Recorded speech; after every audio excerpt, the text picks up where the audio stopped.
Scott. Joanne, before long, he'll be facing a judge in 36th District Court for a criminal arraignment. Then there's one question: who's going to clean up the mess he left behind?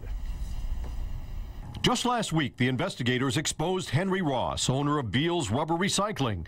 Ross was paid 80 cents per tire by retailers to take used tires off their hands, tens of thousands of tires. He was supposed to take them to a recycler where he would have to pay them a fee to take the tires off his hands. But the tires didn't go to a recycler. Ross dumped them here on this industrial lot in northwest Detroit and walked away, leaving a mountain of a mess.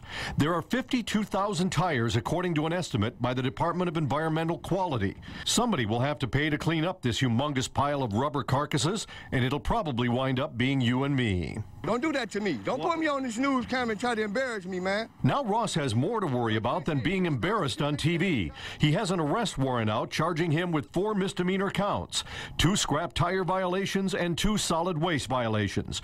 If convicted on the more serious scrap tire counts, Ross faces up to 180 days in jail and fines of up to $10,000 for each of the 2 counts.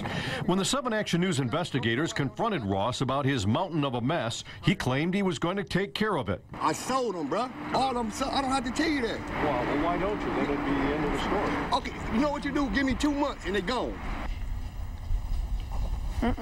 A detective for the DEQ told Ross that he has 15 days to turn himself in, otherwise they're going to come looking for him and take him off to jail. All right, what about this claim that he's got a buyer for all those tires? Don't bet the house on it. It makes absolutely no sense. These things aren't worth any money. If they were, people wouldn't be dumping them all over Detroit. You have to pay someone to take their off their hands. More likely, this is just another broken promise in a series of broken promises that are pretty well documented in the DEQ file. You mentioned DEQ estimates 52,000 fires. I mean, some of the, or not fires, excuse me, tires there. When you look at that chopper shot in those pictures, it seems like there could be more than that, Scott. And you're not the only one saying that. In my first report, I interviewed a recycler named Alan Huffman.